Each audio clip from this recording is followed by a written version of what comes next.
What's up, guys, and welcome to episode number 2 of Crave the Book. Today, we're going to be discussing chapters 3 through 7 of Crave, and we get into some interesting topics, including Grace's first night at Katmere, along with the panic attack that she goes through, and some of the weird encounters that she has once she leaves her bedroom. So I guess we'll go ahead and jump right into the episode. Make sure that you subscribe in the meantime. That way you don't miss future episodes from Amber and I. All right, guys, welcome to episode 2. For all of our new listeners, make sure that you follow us on your favorite podcast app, whatever that may be. We're now on Spotify, Audible, Amazon Music, TuneIn, which is apparently connected to Alexa's. So if you've got an Alexa, you can ask your Alexa to play us.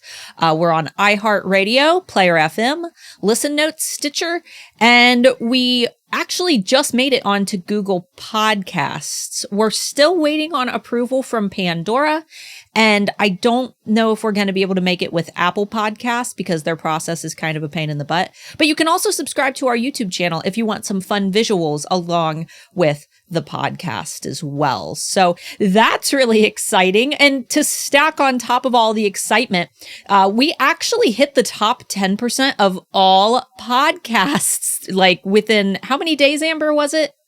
It was within 5. 5 days. 5 days of releasing this podcast. So a huge thank you to everybody who has listened, who has tuned in, who has sent us nice messages on Instagram. If you want to reach out to us, the best way to do so is via our Instagram, which is Crave Series Aesthetic. So you can message us there. We have fun things that we do on Wingo Wednesdays, which is when these episodes air in the story highlights and stories. We do a Flint Friday where we talk about the Trevor Project. We do a lot of fun things, and we do polls and things that will actually be brought up during the podcast. Now, because we hit that top 10% this week, we're going to be holding a giveaway. And we thought that this was going to be something that we would host a couple months into the podcast, but you guys helped us smash that goal of reaching. I think that we wanted to hit the top 15%, and we ended up hitting the top 10% of all podcasts with the first episode. So thank you. In episode 4, we are going to be doing a huge giveaway. And the reason that it's taking us a little bit of time is we're actually collaborating with Untitled Teen, which is the publishing company for the Crave series. So we, on our end, can announce what our prizes are, but we don't quite know what Untitled Teen are going to be contributing. So we'll wait to hear back from them. But we'll be announcing that giveaway in episode 4. But just know that if you're following us on Instagram, you can see the sneak previews of the items over the next few weeks. We're going to be doing a hoodie in whatever size you need. I think that we can go from size extra small to 5X, and it's going to have gargoyle wings on the back, and it says Ludaire's coach with the purple Katmere Academy logo. The sleeve says Team Katmere, and the front of that hoodie says Katmere Academy with the logo. So it kind of has this varsity hoodie look to it. And we're also going to be doing a blanket, a Crave themed blanket with some of the symbols from each of the book covers, but done in the line art style that you see from our podcast. And the Katmere Academy logo. And we're also going to be doing a matching journal with that same style. So those items are all going to be in this giveaway, along with whatever goodies Untitled Teen decide to throw in. So just keep an eye out for that, and we will announce it in episode 4. But for all of our new listeners who are tuning in for the very first time, today we're going to be covering chapters 4 through 8 of Crave, book 1. So Amber, do you want to go ahead and lead us off into our disclaimer? Yeah, so we want to make sure that our podcast is spoiler free for anybody that wants to make sure that they're reading along with us and don't get any surprises ruined. So the first half of our podcast, we'll be talking about chapters 4 through 8, where it will be spoiler free. We will literally be talking just about those chapters. And then you got to listen out for the super, super exciting howl of a wolf. And once that howl has happened, that is the spoiler alerts. It means time to leave if you don't want any surprises or anything ruined, because we're about to go into spoiler territory, where we talk about fan theories, we talk about our own ideas on what's going to happen in court when it gets released, our own silly theories about characters, Uncle Phil will always get a room on our podcast. So yeah, just listen out for the howl and feel free to come back as well once you get to that point in the book. Absolutely. And we keep saying chapters 4 through 8. It's technically chapters 4 through 7 because we stop at chapter 8. Yes. Yeah. So sorry for that. So it will be chapters 4, 5, 6, and 7 that we're covering in today's episode. All right. So let's go ahead and hop into our non-spoiler topics. Where we left off, I think that Grace had just entered Katmere Academy, and she had her very awkward conversation with Jaxon, and the face touching and the way too close. I don't know, the lack of personal space. He had no personal space. Her bubble was very violated. Don't violate the bubble. That was the lesson of episode 1. So we have to make sure that we try to figure out what the lesson of episode 2 is. I think that we will. Or actually, the lesson of episode 2 should be to make sure that your audio file doesn't end up corrupted, because this is actually the second time that Amber and I have recorded this episode, because we recorded episodes 2 and 3 and both of the audio files were corrupted on my end. So we're re-recording them, but that means that it'll be even better than ever. Okay. So let's see. So Grace had her weird encounter with Jaxon, but then of course Macy has gone to go get Uncle Finn, and they have returned, and Jaxon has mysteriously disappeared. Now, obviously, there are some things that are screwy afoot, and this is not like spoiler territory, because if you're reading the series, I'm sure you know that this is not a story about a normal boarding school with normal students. I think that the drip of blood on the cover has given you some indication that there's something not quite right going on with this academy. And one of the things that I noticed my second read through was that Finn says to Grace, there's something that they need to discuss. So, Amber, do you think that this was him planning to tell her and just not knowing the right time to do it? Because, Grace has been through so much at this point, and just laying on, oh, by the way, fairy tale creatures are real. I think that might be a little the thing that pushes her overboard. I also wonder whether he would have that discussion with her as the headmaster or as her uncle, because they would be two very different discussions, because he wouldn't just be talking about the fact that as an uncle, he is special, and that therefore her father was special. Like, it's not just, oh, by the way, welcome to a school full of supernatural creatures. There's so much history that he just kind of skips because it's not convenient time.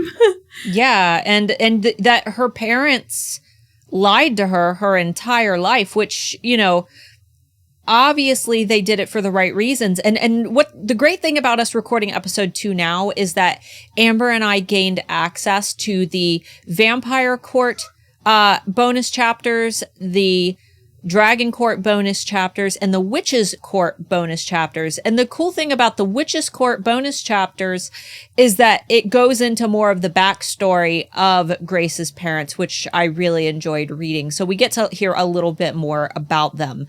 But that would be quite the predicament, because it's not just, oh, you're at a supernatural school. It's, oh, your life is a lie and everything you've been told is a lie. Yeah.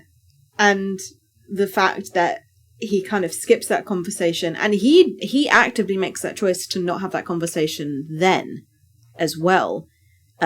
Grace doesn't complain about feeling ill. She doesn't complain about feeling tired. He just goes, oh, you should probably go to your room.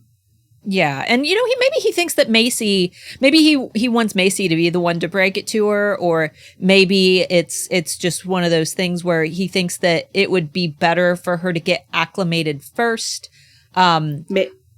He also mentions her therapist, and I'm like, maybe he would sort of pass the buck to the therapist to sort of either that or let her know. Yeah, have the therapist test the waters and see if she's even capable of being able to handle this new bit of information. Like, he needs to know, how messed up is this girl? Like, How is she okay? Is she going to be able to adequately handle this huge info bomb that we're about to hit her with?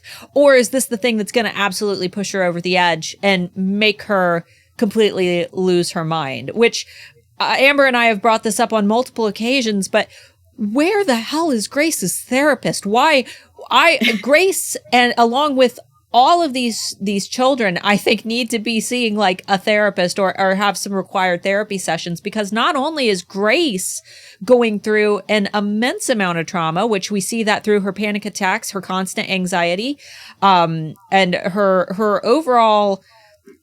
If you notice chapters 1 through 7 so far, Grace has not had a single happy moment. There has not been any happiness coming from her, which those are some big red flags. And there's a lot of new things for her as well. She's never been, the way that she described being on an airplane wasn't exactly somebody who was just a seasoned flyer. So, right. And imagining them crashing and her visualizing her parents their mangled bodies. Yeah, the whole trip was just series of traumas constantly. And she goes on the snowmobile. She thinks her eyes are going to freeze. She's not having a good time. And then she gets told, oh, by the way, it's going to be very difficult for you to breathe here. Yeah, it's the one thing that should be normal. Breathing is not normal at all. And she struggles with it as well because she has panic attacks. Oh yeah, which makes things even worse for anybody who's never had a panic attack. So we've got the therapist. But you know what? When it comes to the therapist, and the reason why I said that all of these kids should be seeing a therapist is if we're thinking back to the things that happened before the events of Crave. Moderate spoiler territory, but not too much. Some crazy things happened. Some crazy things happened before Grace even arrived at Katmere Academy that has left a majority of the student body very traumatized. Characters like Flint, Jaxon, these characters went through something very, very traumatic that you learn about later in the book. I think that this would definitely be a time for a therapist to step in and start working with all of these students, which, that might have, if that had been the case, this might have made things a little bit easier for Grace as well, because there are definitely some tension like taking place with the students. We've got, Jaxon obviously is not okay. We see that in his first encounter with Grace. And I know that is a typical behavior of a YA, male character. But at the same time, when we're looking at this from a psychological standpoint, the way that he's acting with that immediate, bitterness, it's not healthy. It's not healthy behavior. No. And we actually had one of our listeners message us saying that she had a different viewpoint on how Jaxon acted.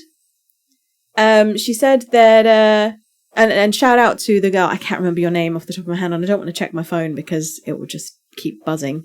But she said that she thinks that Jaxon was being very mature.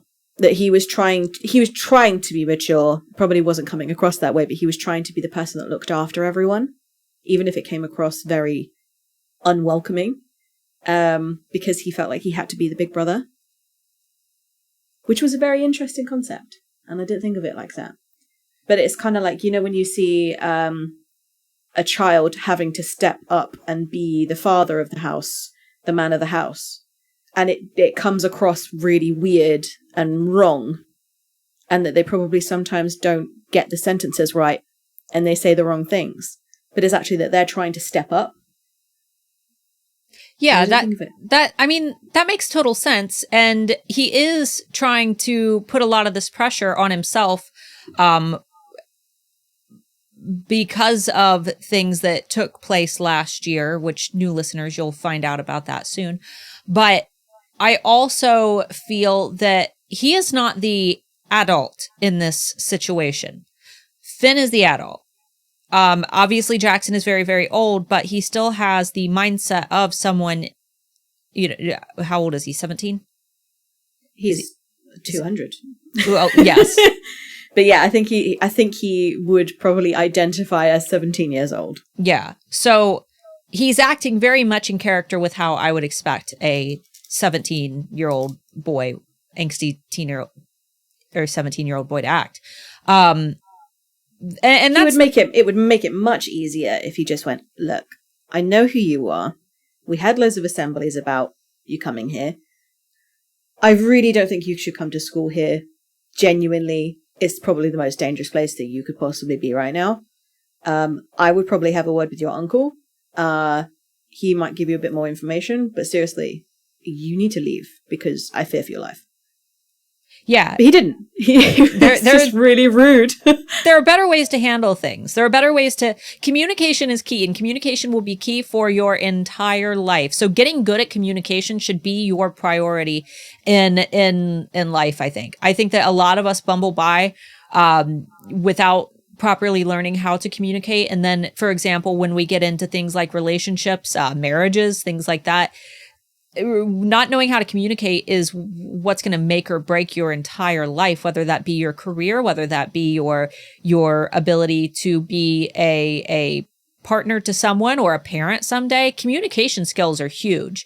And Jaxon shows exactly what I would expect of somebody who has not been able to exercise their communication skills, which in one way I would say that there is a brilliant excuse for that. And that is because he is a teenager and he has not had the adequate amount of time to practice it. On the other hand, he has had 200 years to practice it. So I don't really give him a lot of credit there the way that some might, only because I'm looking at this on a psychological standpoint. I think that Jaxon is a fantastic character, but I will die on my soapbox when I say that he is not a good partner for Grace. But we'll leave that there for now because I don't want to go into the spoiler topics just yet. And Amber and I think, have very similar opinions that we tend to feel passionately about. Yes.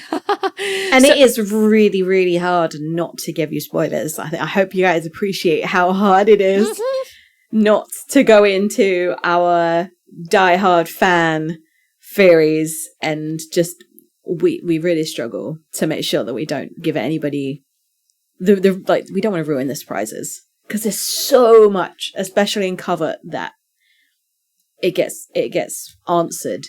Exactly. Or not answered, and then you're left wanting more answers, and you're like, no! I can't wait until we cover Covet on the podcast. That is going to be, because Covet was my favorite. It wasn't, actually Crush was my favorite, but Covet had my favorite scenes, so. Crush was the most enjoyable. Yes. Covet was the most, it's the one that sticks in your mind because so much happens. Yeah. So if you guys are still reading Crave, just know that it gets better and better and better and better. Yes. So one of my favorite characters, one of Amber's favorite characters, we are introduced to Flint in this series of scenes, and Flint is very friendly. Starting out, he is very friendly. Amber, if you arrive at a new school and first encounter was with a handsome boy who was very, very mean to you, and second encounter is with a handsome boy who's very, very nice to you, but then that handsome boy wants to carry you, piggyback you up the steps, what is your answer? At 17, no. I would die of embarrassment. And at 28, still no. I would worry that the combined weight of me and this beautiful, beautiful man might actually just demolish some stairs. I would be like, no, I will break you. Please, please don't. But if he was a huge, hulking, handsome man that I knew could... I insist, Amber. I insist. Could lift me. I knew that if he could prove that he would definitely not struggle up the stairs, I would climb him like a tree. I think it's every girl's fantasy, isn't it? That they never want to feel like they're too heavy for a man. Whisk me away, whisk me away. Yeah, it's super, super romantic. There are even some moments where there is something that Scott, my husband, can see over the top of a fence. and I can't because I'm too short. And he's like, I'll give you a boost. And I'm like, I will break you. And he's like, no, you won't. He was like, I'll give you a boost. And then he's like sat there and he's like, I can carry your weight. And there's just this indoctrinated idea in our heads that we're going to be too heavy. And it's so mean to ourselves. You're 5'2", right? Yeah, I am tiny. I am also 5'2", and I believe that is Grace 5'2". She's definitely short. She talks about being short all the time. I think that she's around our height as well. Which, you know, I'll admit, being as short as I am, people don't really offend me when they call me short. I get called short all the time. But if someone thought like, oh, you're so tiny, I need to carry you up the steps because you're so tiny, then I can see how that might also be like, but I'm not a chihuahua. Right, exactly. But Grace says, no, I'll pass. But Flint, he's very insistent. He wraps his arm around her and basically just, I seriously picture this like an Edward Cullen run, but with one arm just straight out, and Grace is just bent over that arm, like her back is just bent over that arm, and he is just running up the steps. And we've got And he's carrying 2 suitcases as well. This man is beefy, apparently. Macy's behind, dragging her suitcase. Wait. She's like, no, I'm fine. I can handle this. She's just getting out of breath, like. The thing is, Macy isn't gifted with super strength the way that everybody else is. I've never heard at one point in the stories Macy ever having a phenomenal supernatural amount of strength. See, this is where my little like fan theory is, that because if people know what Macy is, who are listening, I definitely think that when people weren't looking, she was using her power. Oh, and, yeah. And they turn around and she's like at the top of the stairs, elbow on the suitcase, like, whew, that was heavy. That was so heavy. Whew, aren't you guys hot? Like wipes her forehead. Oh, God.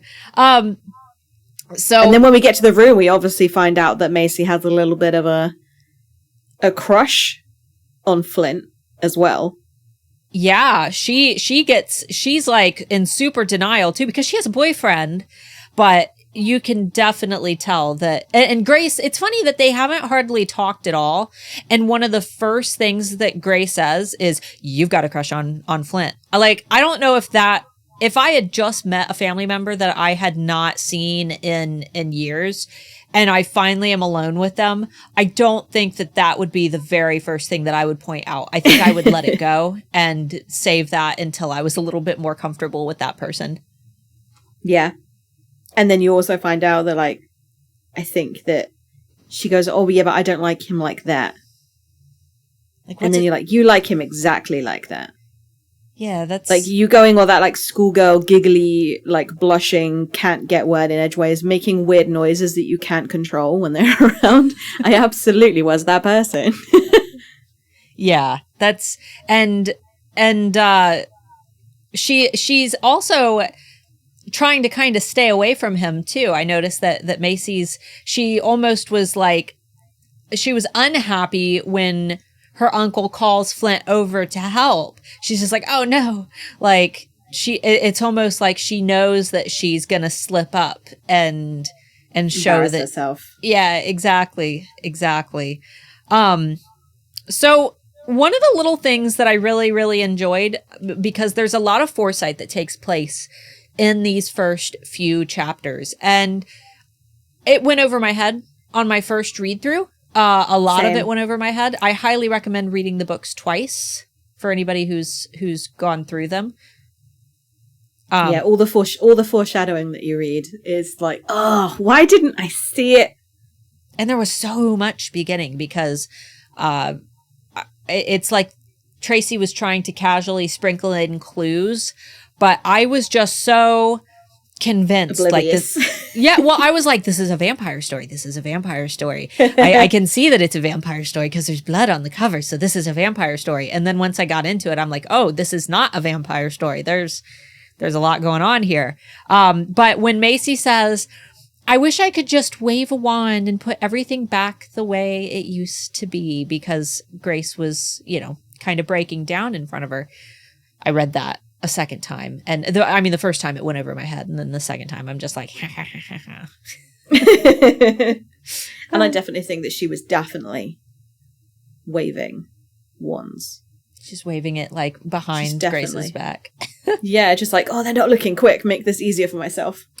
We need like the Twilight Jasper character who can regulate emotions. I think that would be a very beneficial character for Grace to have around. We need somebody. Wouldn't that be Mecky? You're right. That would be Mecky. You're right. But he's not really used it so far. No, it's only very briefly touched on. He's one of my favorite characters too, though. I enjoy his character. I wish we got more of him. So I think that Macy also always has what Grace needs. Like, that's it's just true. ready. It's there. Yeah. Like, she's always going to the mini fridge. She's always got things. Ice cream, Dr. Pepper. She knows, when to have music on. Like, Macy is the power character of the story. And I don't think that we are given enough to adequately appreciate her, because you can tell that Tracy really wants us to focus on, like, here's Jaxon, here's Flint. And she really is directing a lot of attention to them because Grace is constantly thinking about them. But while Grace is in her head thinking about these characters, Macy is the one standing right in front of her, like helping her and constantly there and noticing when Grace is going through things mentally. Yeah, and also gives her the pause to not have to talk about them. It was nice to see that she wasn't just pushing for that conversation. She just kind of let it slide and was like, here's what we're going to do. You're going to have a shower. I'm going to unpack for you. And then whilst I'm unpacking, I'm also going to make you some soup. How does that sound? And then Grace is like, actually, that is exactly what I need. I didn't know I needed that. But having someone tell me what we're going to do, not do you want this, do you want that? Because sometimes when you're having an anxious moment, having those questions just bombard you makes it worse. But somebody going, okay, this is what we're going to do. And it wasn't even like a control or a power thing. It was just Macy knowing what Grace needed. It should just chill.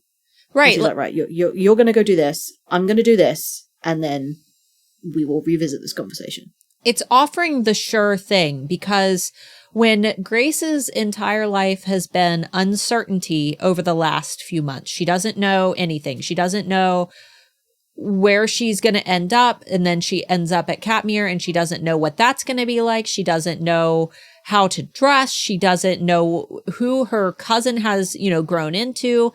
She doesn't know a thing. And just to have someone who is able to tell her, this is what we are going to do. Here is the sure thing. And you can take that time that you need to get acclimated. That's a really, really powerful thing to have. It's powerful to have a friend who understands you in that way. Mm-hmm. And I don't think Grace even understands that Macy was absolutely going to do the things that she said she was going to do. Because Grace comes out of the shower, gets straight into bed and falls asleep. And in the morning, Macy's like, oh, no, I already unpacked for you. I didn't want you to have to worry about having to do something in the morning when you already had so much to do. And that is me. That is me where somebody says that they're going to do something, but I always anticipate that they're just not. So I never, ever expect them to do it. And when they do it, it's always such a happy little surprise. Yeah. And going back a little bit, that night, Grace, I feel, she lays down and Macy says that she unpacks right after Grace falls asleep. So it's almost like Macy was sitting there waiting for Grace to fall asleep and then she unpacked her bags for her. But Grace is laying there in bed and has those first like real overwhelming panic attacks where she doesn't know what to do. She has no idea how she's going to get back to sleep, but she knows that if she continues laying there, that she's just going to dwell on things. And this is where Amber and I are in that agreement of, if you are in a spooky school, maybe don't get out of bed in the middle of the night, because it's happened to Harry Potter, and I feel like I've read this over and over again, but just... Yep. Don't get out of bed, guys. Don't get out of bed. Like, get up and do a puzzle, or make a drink, have another shower, read a book. Don't leave your room. Yeah, stay... Bad things happen. If you're in a spooky school, stay in your room and get... At least, you know what? At least Grace has Instagram. Harry wasn't laying in bed, grabbing his phone and scrolling through Instagram. You know, he had to just lay there and stare at the ceiling or look out the window, or he wasn't able to do anything. So, of course, he's walking around the damn school looking, getting himself into trouble. But Grace, she could watch YouTube, you know? She's got Netflix. Yeah. My issue is, whenever you mention the word Harry in relation to Crave, all I can think of is Harry Styles and Harry Potter. And I was like, why is she talking about One Direction? I'm confused. What? She's like, Harry doesn't have Instagram. And I'm like, I bet he does. But, so she has her panic attack. She's going through this full, like, fear of the unknown thing, which I pointed this out during our first recording, and so much has happened just since we recorded the first version of episode 2. But I had to point out that there are some funny parallels to the book that I wrote that's coming out in January, because my character does the exact same freaking thing. She's laying in bed in a strange place that's unfamiliar to her, and she gets out of bed and she gets herself in trouble. So I'm going to go on an adventure in the middle of the night. Like, oh, what trouble could I, and that's always what they think. What trouble could I possibly get myself into in the middle of the night? It should be fine. All of it. All the trouble.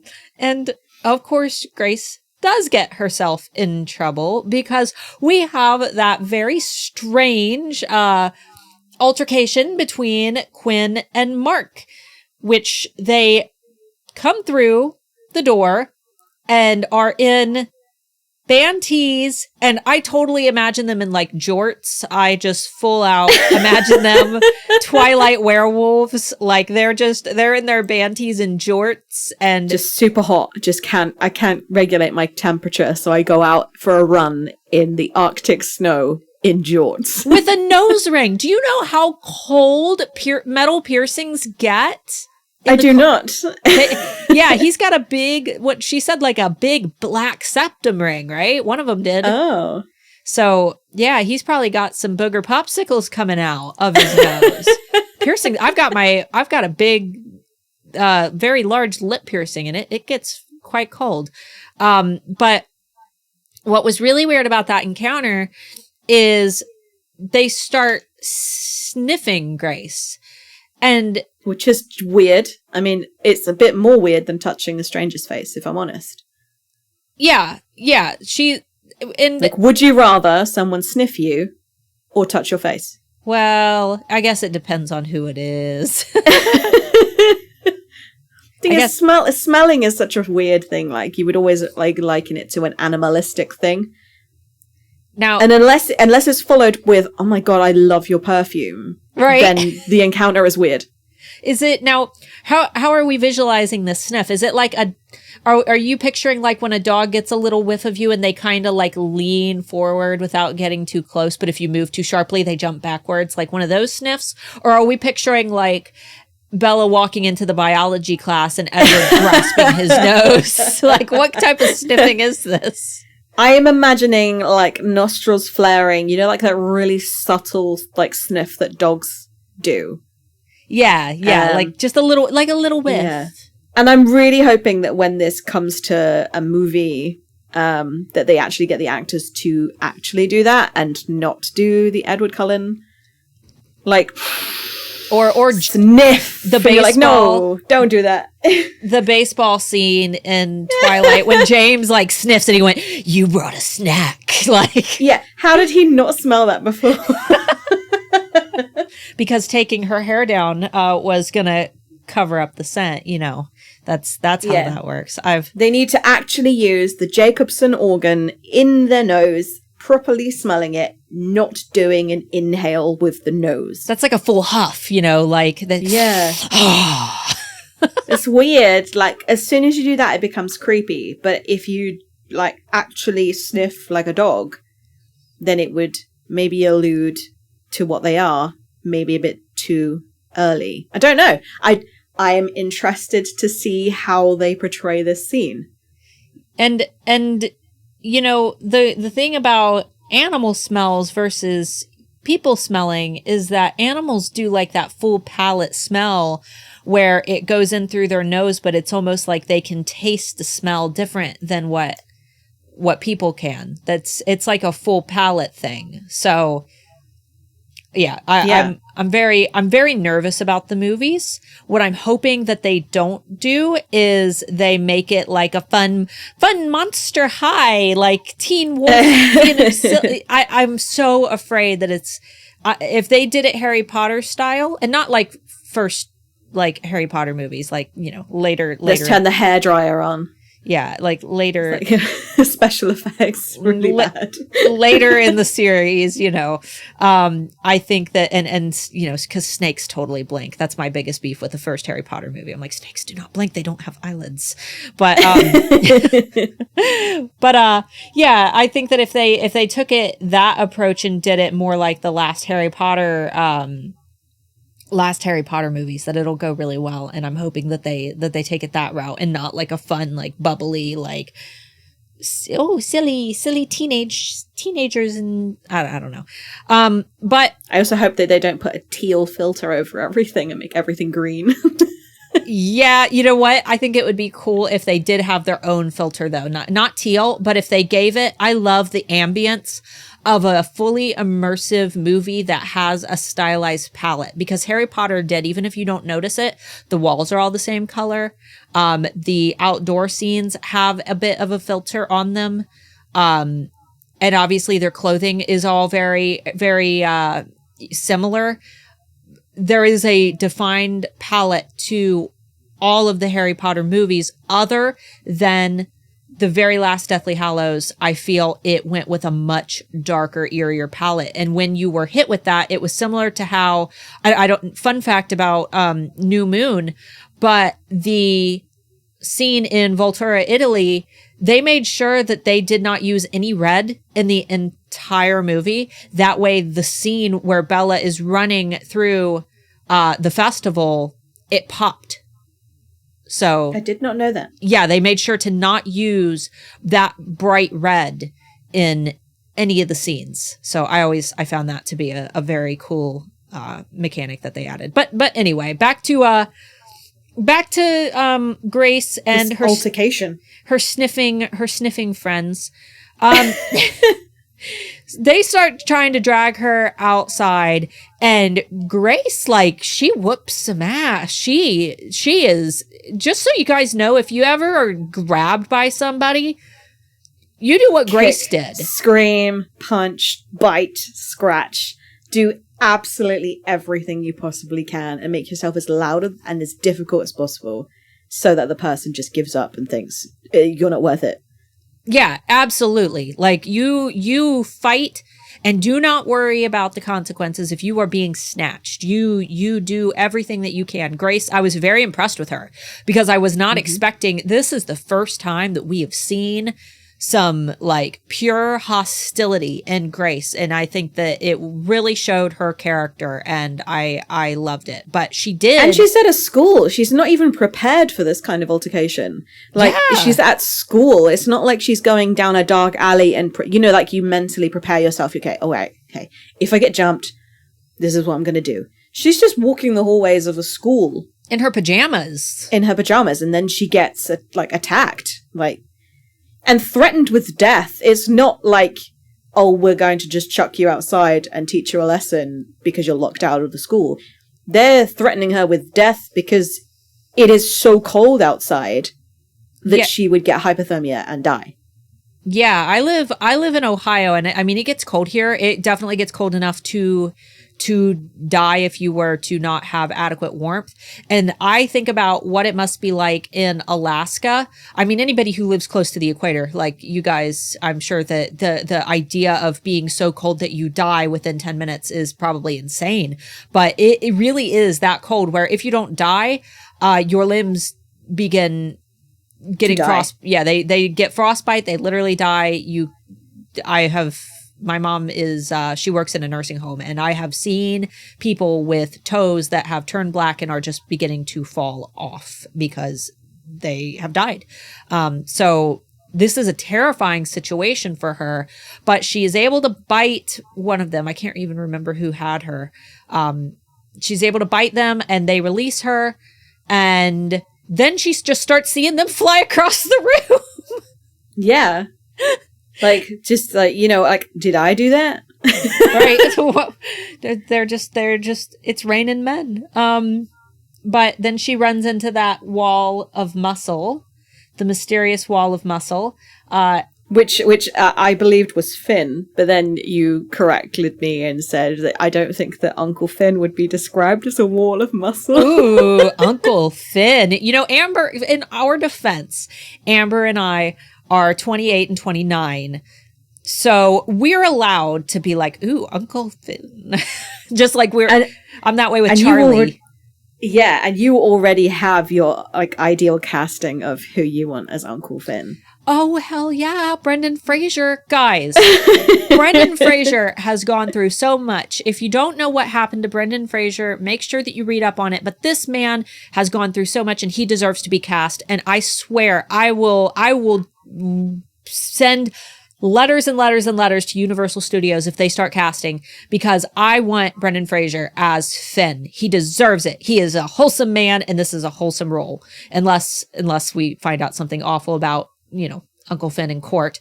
But even if that were the case, Brendan Fraser would just do a fantastic job. I'm all for him taking that role. But start the hashtag Fraser for Finn. Yes, Fraser for Finn. But it wasn't Finn. It was Jaxon who was the solid wall of muscle. I imagine Jaxon. I mean, I imagine him to be like muscular, but I also imagine him to be like really skinny, like about as muscular as a who is the Lulu Lucky on Instagram. The way that she draws Jaxon is pretty much exactly how I picture Jaxon. Good likeness to our imagination. Yes. I think that I don't quite imagine her version of Flint the way that I pictured Flint, but that's because he's Brendan Fraser in your mind. No, Finn, or that's Flint. Oh, Flint. Yeah, Flint. I don't quite picture Flint to look the way that she draws him. But Jaxon is definitely how I picture him. So you should follow her on Instagram. It's _Lulu_Lucky, and she does fantastic fan art. She does actually, I think she does more fan art for Crave than anybody I've ever seen do fan art for Crave. So, but anyway, so Grace runs into Jaxon, and here's where things are confusing, because Jaxon looks at Quinn and Marc and he says, "You know the rules." What are the rules?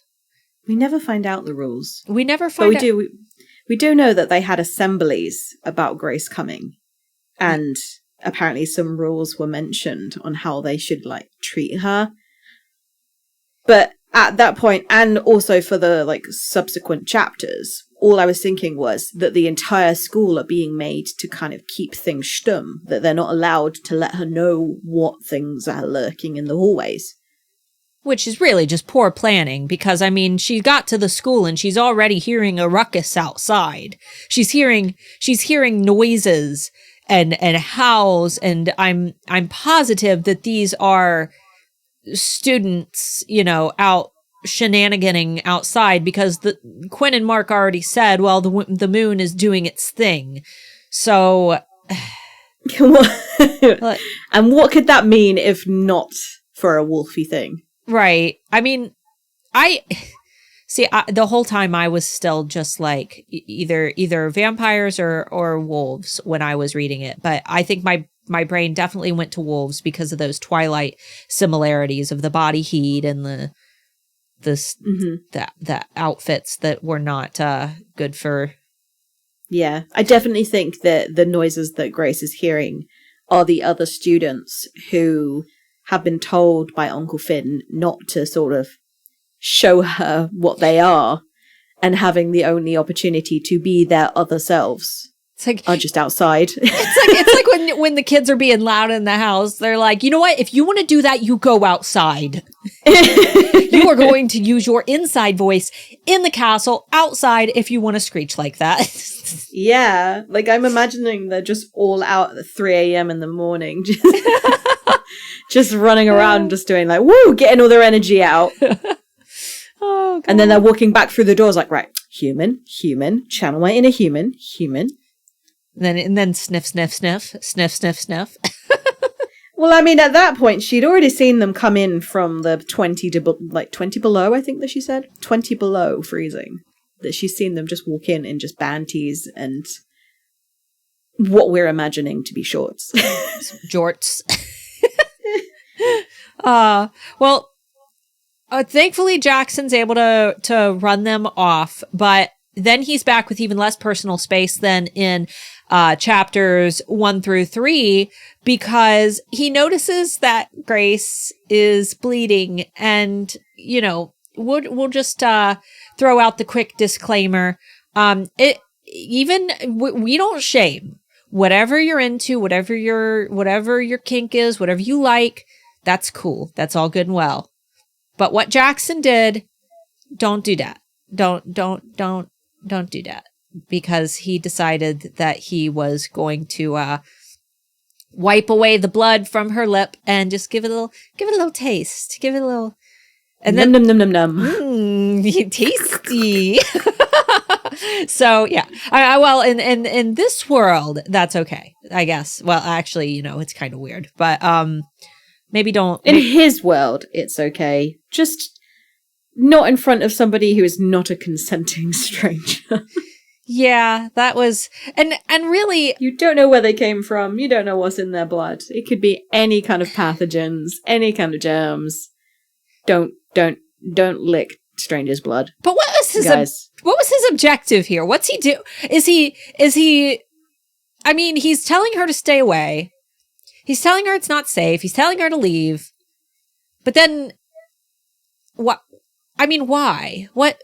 Even if he isn't, human, why? What are you going to accomplish by doing that? I don't know. Maybe he was hungry. Maybe he wanted a midnight snack. Is that how that works? That doesn't seem... I don't know. Is it like having like a little bag of chips? Is that what that is? I don't know. I don't know. And then also he doesn't say like, oh, does it hurt? Are you okay? He just goes, oh, you're bleeding. Num num num num num. You're right. May I have some? May I have a taste? And meanwhile, Grace is like, yeah, that was sexy. No, Grace. It was not. No, Grace, you need to go away. But then, of course, he's like, run, go.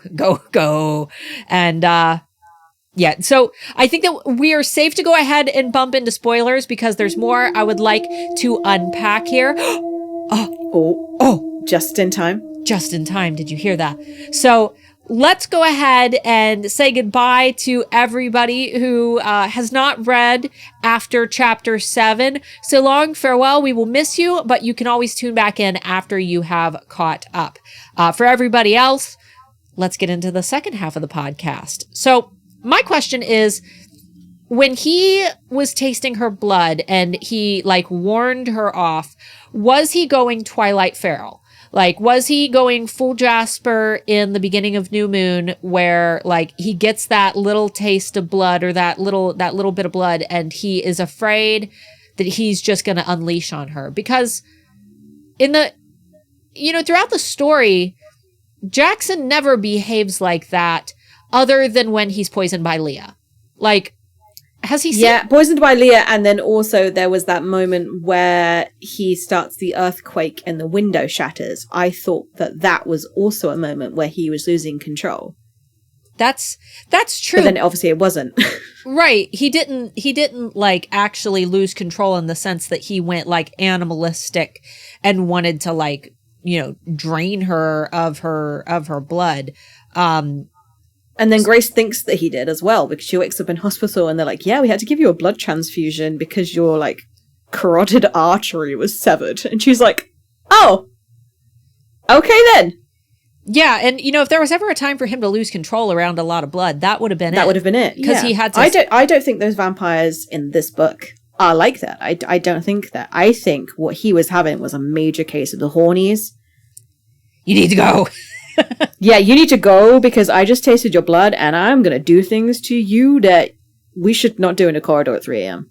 And she would have too. I very much feel that Grace is so like swooning over Jaxon that it might be a thing that she would do and then like regret as well. Because especially when they are obviously, I mean, with the face touching, they were mated from that moment on and they feel that connection to each other. That could have been one of those things where, you know, it might have just sounded like a fantastic idea to Grace. if he, yeah, because she even says that she thinks he's going to kiss her on, you know, several occasions, right? Yeah. And I also think that like going back to the wolves being able to smell that Grace was slightly different. Why couldn't Jaxon taste that she was different? I mean, we could argue the fact that because he's tasting her blood and he does go a bit loopy, that maybe he just thinks, oh, this is what it tastes like to taste your mate's blood. That there's something super special about their blood that makes you go a little bit la-la. Yeah, it's just, you know... Or maybe that's gargoyle blood. And gargoyle blood just tastes really good. But either... The thing is, of everybody who could have noticed that there was something up with Grace, it was Marc and Quinn, because when they sniffed her, they said she's got something going on, but they didn't know what it was yet. And then they said, let's see what she can do when they wanted to throw her out in the snow. So they can smell that she isn't human. I'm just wondering. Did you pick up on that at all? No, not at all. Not my nor first. Did I. Yeah, first read through. I just thought that they were being assholes. I thought they were being really rapey and be like, oh, she's got a little summon. Yeah, exactly. I thought that I actually got a little bit, I was like getting those uncomfortable feels that you get when you read like a scene that's about to get like sexually violent. Triggered. Yeah.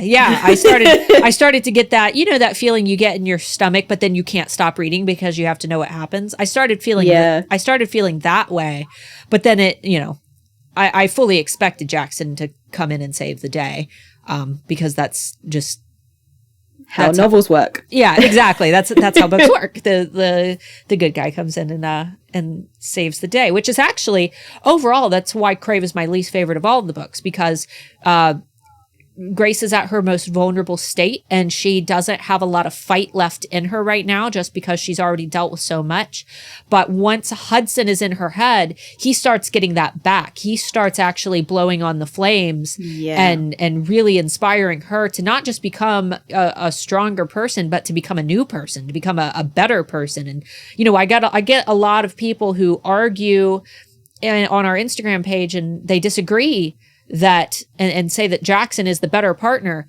But the reason that I say that is not true, and even Tracy, she messaged us in agreement of what I had said, is that Jaxon loves Grace. There's no doubting that. I'm not saying that he's a bad person or that he doesn't love her. She loves him. Exactly. But at the same time, he doesn't challenge her the way that Hudson does as a person, in a way that will help her overall growth. And the unfortunate thing about that is, you know, when you read about someone taking care of you all the time, like Edward taking care of Bella, Christian Grey taking care of Anna, when you read these stories where the whole point is that the man kind of takes away choice so that the female can not have to think about it and will just be safe and loved and protected. Like, that sounds so nice. And I'm sure in some cultures, it's actually probably more normal than others, because we should also consider that there are going to be cultural limitations here where that might be more ideal for some females, that being taken care of might be seen as what is the most attractive. But I would say in Western society, and me being someone who's been married for going on 11 years now, I was married when I was 18 years old, and I'm still with my husband. But you know, the whole glad you added that. Yeah, I'm still with him. But being taken care of to that extent is very nice until it isn't, and until you are made to feel that you're being taken care of because you are incapable of taking care of yourself. And it feels really cute, you know, I would say that feelings is there for like 3 years. And after that, you start to decide that you want independence. Right. Maybe you want to make some of your own choice. Maybe you want to go somewhere and, you know, not have your partner with you. Maybe you want to do something and, you know, do it for yourself and not have to worry. I mean, being in a relationship where they are constantly caring for you and taking care of your every need, it leaves no room to develop your own personality, because you never grow a backbone. You never grow any confidence in yourself. You never learn how to do things on your own. If they're always looking after you, you've got no room for growth. And the moments with Hudson are probably the most testing that she has had, but it's because he is testing her. He's giving her a challenge. He's making her into who he believes she could be. And he sees potential in her. It's like you going on that like fueling and fire analogy, is that Jaxon wants her flames to be contained and never go anywhere. Whereas Hudson's like, look, if you want to burn, burn. But if you just want to smolder down on the side, you can do that too. But I know that you can burn. Right. And Hudson always leaves the choice up to her. And I actually found the answer where someone had asked what team, Hudson or Jaxon, and I had said Team Hudson. But my reason why and this is the one that Tracy actually responded to personally. I said, Jaxon displays the typical toxic personality traits that we see in a lot of modern romance. And while it's cute in context of fantasy, just like with Edward Cullen and Christian Grey, the removal of freedom and choice is only attractive for so long. It's not maintainable. Hudson struggles internally with Grace's choices, but he never questions her, dictates her decisions, or leads her to believe that she is incapable. And while Jaxon may say that he's doing those things out of love for her, what he's really doing to her is showing her that she isn't capable of taking care of herself. And if you love Grace for who she is in the more recent books, then just love her knowing that it was with Hudson's assistance that she was able to break through that barrier and get pushed to be that person. Because I do feel that she would not have evolved the way that she did if she would have stayed with Jaxon, because Jaxon constantly tried to cage her. And Hudson also, he acknowledges the fact that Grace, despite him loving her to the ends of the earth, he acknowledges that she may just need to be with Jaxon so that his brother survives. Yes. Jackson's reaction to Hudson being her mate was nothing but jealousy. It was never an acknowledgement of the fact that some things are meant to be, that Hudson and Grace clearly formed the correct mating bond. I mean, I don't think that he ever knew that it was a false one that he had with Grace. No. She never told him. But yeah, she creates this mating bond with Hudson, and he could have looked at it and gone, okay, this is who you're supposed to be with. Mating bonds don't just happen, and they definitely don't happen twice within a week or whatever it was, and definitely not between brothers without it being on purpose. But instead he falls into this deep pit of despair, and yes, admittedly he does lose his soul his soul is broken because of it, but he's never a wholesome person when he knows that Grace is with Hudson. It's always a bit of jealousy there. He can't control showing it.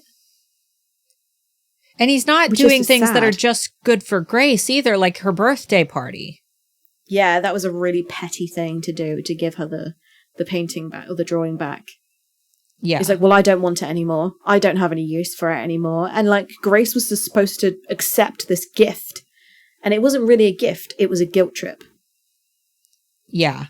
And I am the queen of being on the receiving end of guilt trips. And that, guys, was a guilt trip. Yeah, because that was her moment. Like that, she was describing that as if it was going to be like, she was so happy. It was like one of the happiest moments for her. And she has all this impending doom right around the corner. But on the bright side, you had to remind her.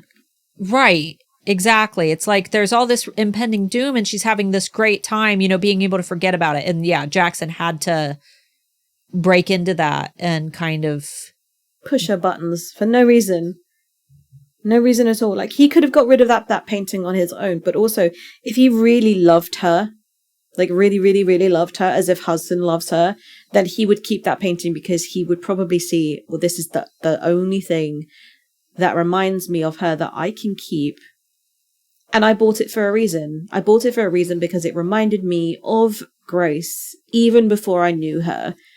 When you love someone truly, you love them no matter who they're with. If Scott, my husband, tomorrow said, "Look, I'm not happy in this relationship anymore. I want to leave." Obviously, I would fight for my relationship. I would want to save my marriage. But also, I would want him to be happy. And if he wasn't happy with me, then I would bless him leaving. And that is obviously such a painful thing to know. And I would never, ever want it to happen. But that's what happens when you love them. And I know that this is really cringy saying, but if you love them, then let them go. But that's because you want them to be happy. And happy doesn't involve chains. It doesn't involve attached strings. It just is there, no matter what happens. And I think that's what's so cringy about the whole...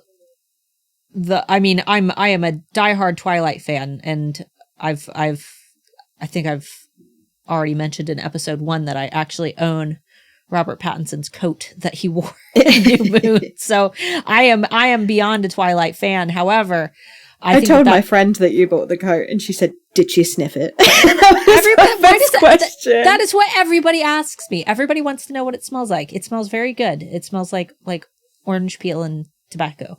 But that's what I found so cringy about Jacob is he's like, you love me. You just won't admit it to yourself.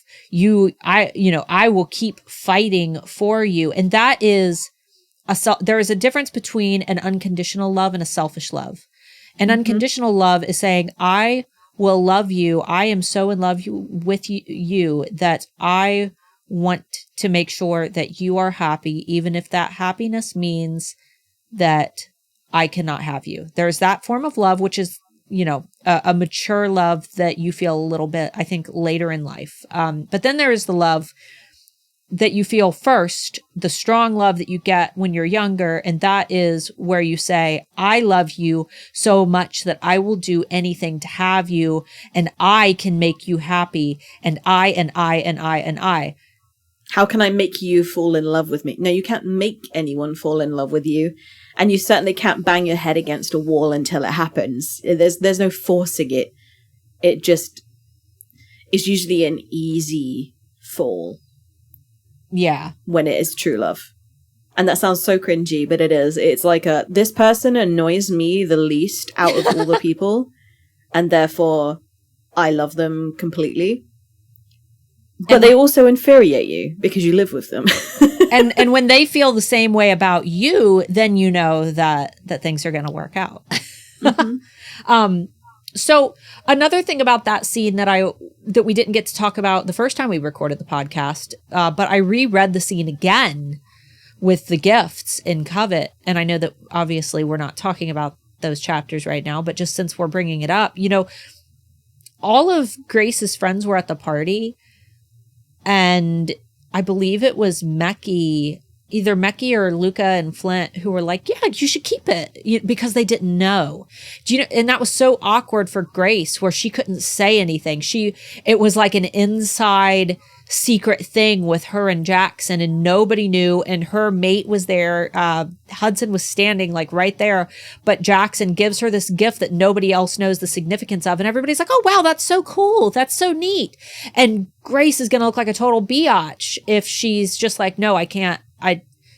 No, I don't want it. Right. I don't want this. I don't want this thing, even though she really didn't want it. She didn't, because it wasn't a gift. It was a thing with a lot of negativity attached to it. And she never does anything with it. It's not like she goes like runs back to her room and hangs it up on the wall or anything. Not that she has time, because that's true. At every point she's got to do something that involves saving her life. But yeah, she doesn't immediately run off and put it up on the wall. No. So it feels more like a burden to bear. Jaxon didn't want to bear that burden anymore, so he passed it on to her. Which was very selfish and very childish. Yeah. Well, let's go ahead, since we are pretty far into this podcast. I think we talked longer this episode than we did during our first recording, which is great. That's even better.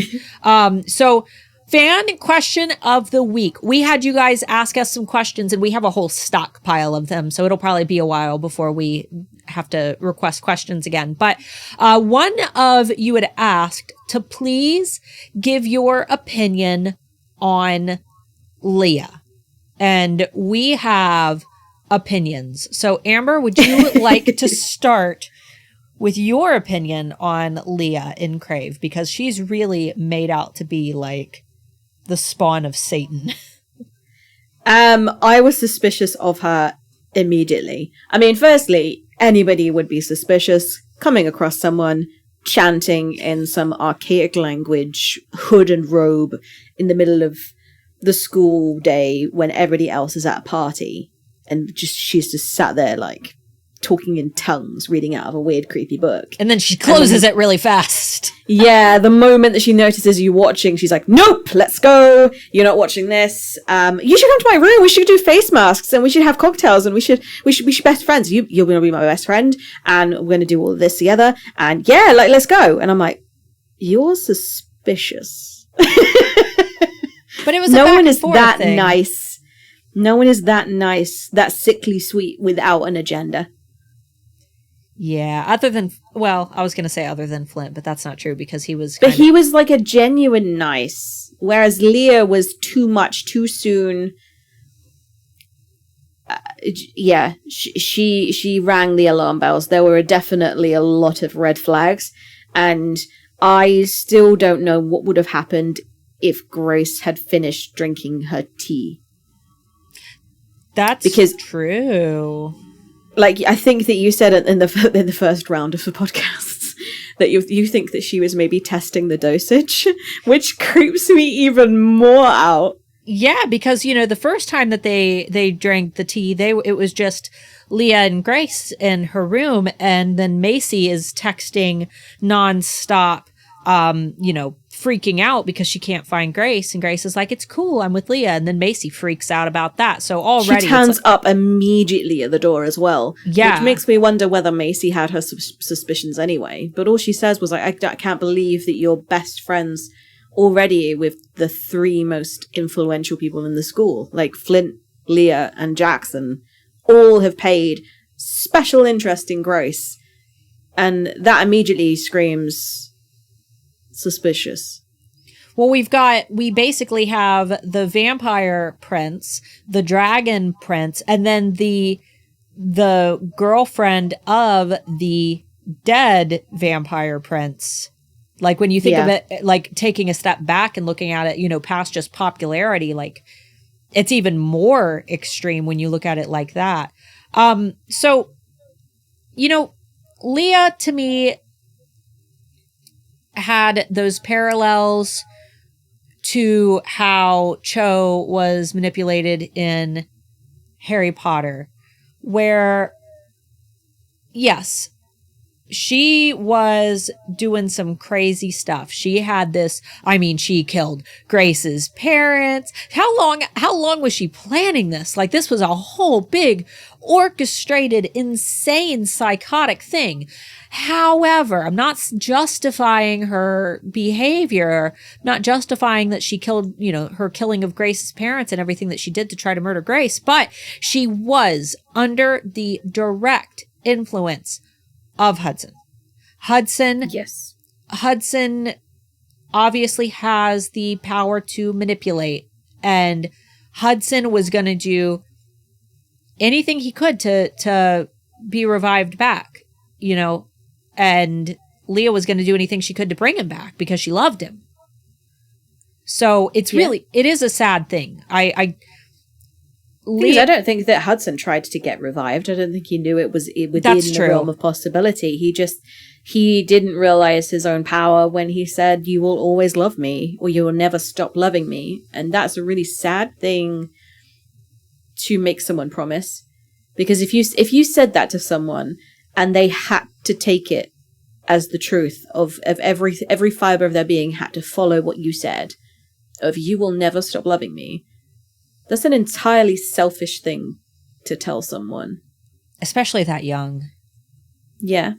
Like, when I was 17, I mean, obviously I met my husband when I was 17, but when I had like first turned 17, I was with a guy who I thought that I was so in love with, and he was insanely abusive, but I had it in my head that he was going to be my life partner because I had been with him for 6 years.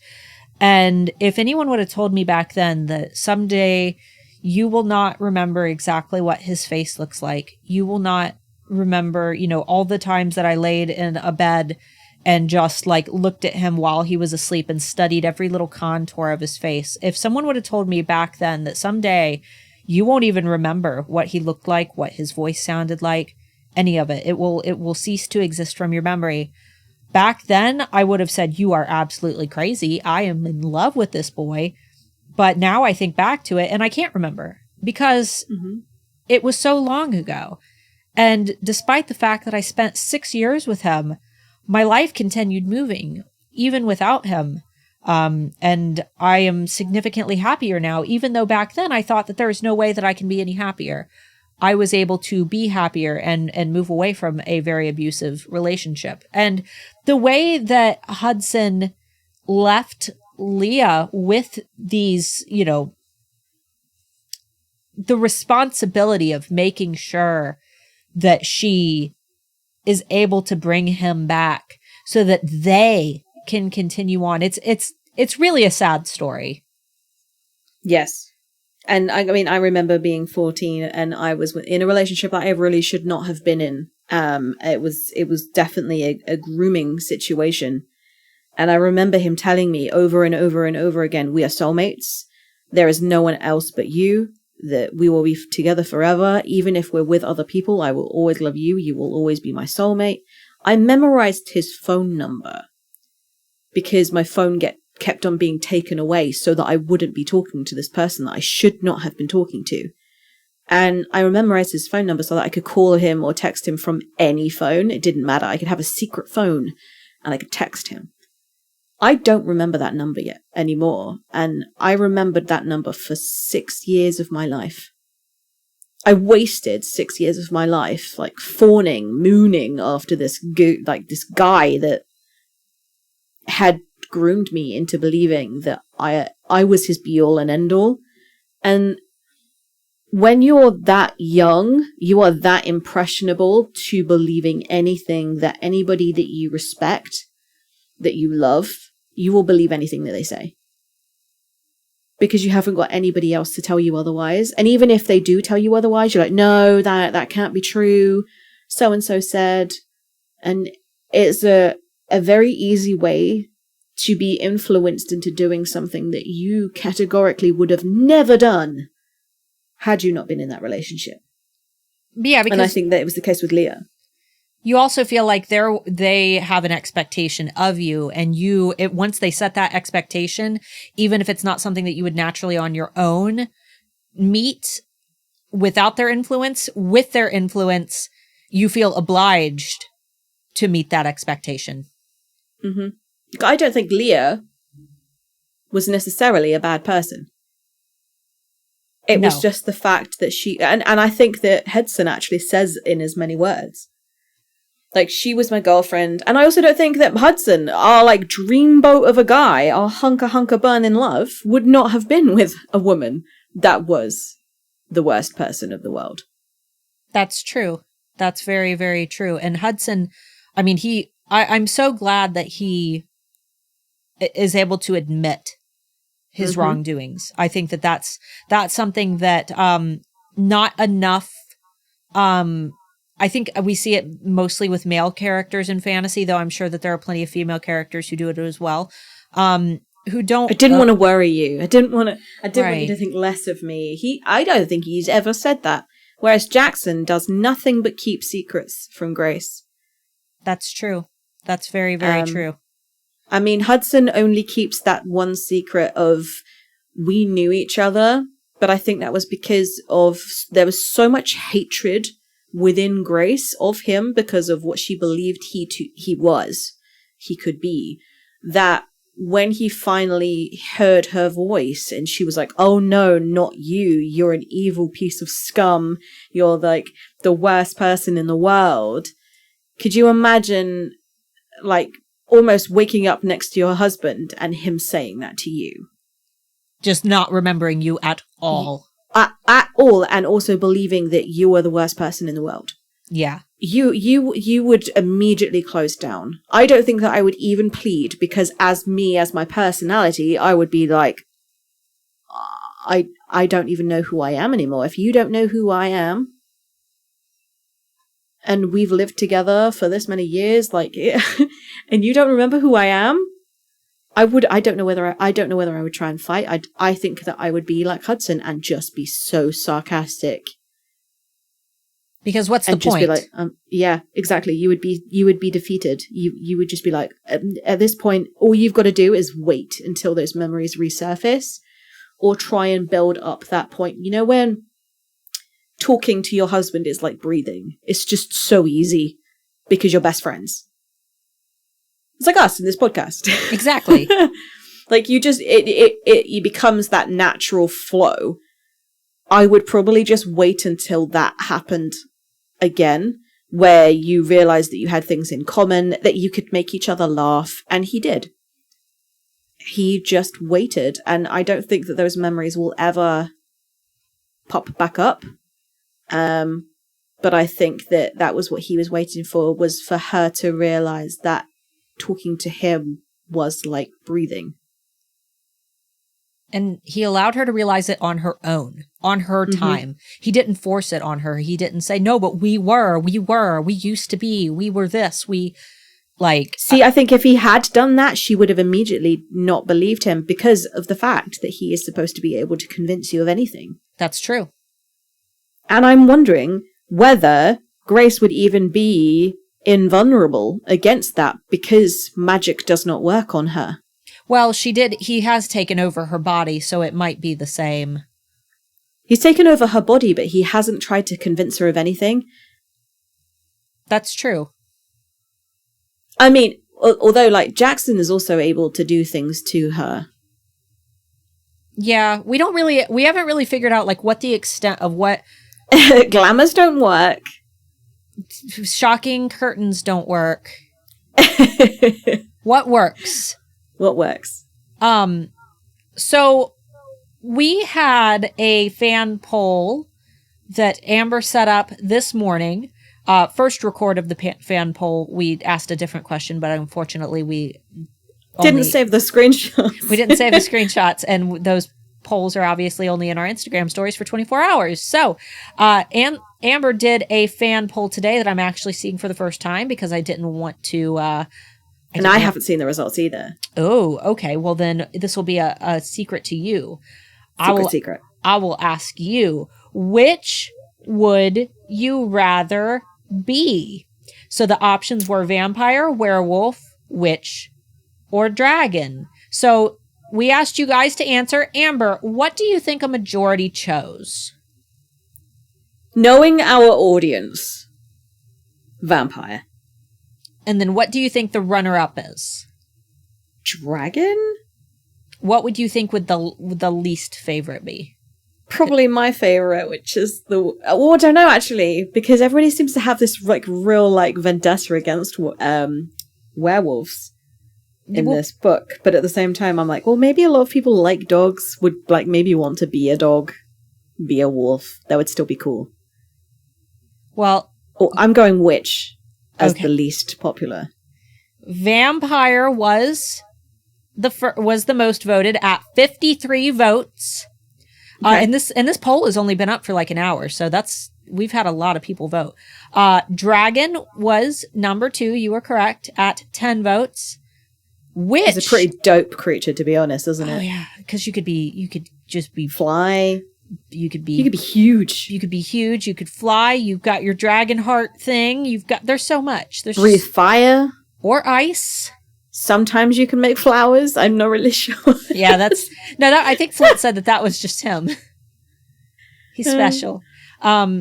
Witch was actually third most popular, and werewolf only had 2 votes. So not a lot of love for the werewolf. I mean, in this context, it's like, it seems like as long as you were like a Hudson or Jaxon vampire where you had all those powers, I would say that being a vampire would be pretty rad, but it would also be a pain in the butt because, I mean, honestly, I think I would say dragon for me because you get to eat normal food, whereas vampire, you're stuck literally just drinking blood from a Gatorade container. And Mama likes her cheese. Yeah, I'm going to go with whichever one allows me to eat some cheese. Oh. See, I went witch because you can literally do anything. That's true. You can open portals. You can make your face have makeup in seconds. Oh, yeah, you know. You take 2 hours to put your face on. It doesn't you draw your own eyebrows. I do. And you know what? They're never even. And I bet if I was a witch, I could make sure that they were always perfect because they always say that your eyebrows are sisters, not twins. But I could make them twins if I was a witch. It would make your face look so symmetrical and weird. Oh, perfectly symmetrical faces do not look natural. No, they do not. If you've ever used one of those filters that gives you a symmetrical face, it looks really bad. But so that was our first question. And we normally do a more long, like fan question where we ask something that requires you to actually type out a long answer and send it to us. But once again, we lost the one that we used for the first recording. So instead, Amber just asked a little quick poll. And that's where you guys live, which, you know what? I'm really surprised because we've had, let's see, we've had quite a few people vote just in the hour that this poll has been up, and 25 people in the US and 25 people in Europe. Now, from what we know about our podcast, it looks like I think 56% of our demographic is in the United States. But there were 3 in Australia and 11 elsewhere. Are people in school right now? I believe so. If they're in the United States, they're likely. They might be still at school and might answer the poll when they come home. Whereas everyone in Europe would have come home from school 3 hours ago. Yeah. We noticed that you guys tend to start listening to the podcast on Wednesdays. In the afternoon. So we assume that most of you are probably either high school, college, you know, Amber and I are just bums. So yeah. We are our own bosses. Guys, thanks so much for watching. Make sure that you subscribe to the podcast if you're new here. We have new episodes planned for every single Wednesday until we run out of book to talk about. And then maybe by that time we'll have some movies to talk about. Who knows? But we've got plenty to discuss over the next few months. We hope that you'll tune in. We are on Spotify. You can ask your Alexa to play us. We're now on Google Podcasts. So if you have a Google device, you can ask your Google Home to play us. We have a YouTube channel that you can watch where there's some visuals that go along with the podcast. And we're going to be hosting a giveaway in episode 4 where we're giving away an exclusive hoodie that I designed. So you're not going to be able to find it anywhere else. We won't be selling it. So make sure that you keep an eye out for that and follow us at Crave Series Aesthetic on Instagram, because that is where we host all of the polls. We ask you guys questions, we announce new episodes, and we do a lot of fun stuff over there. So give us a follow. And until next time, guys, have a great week.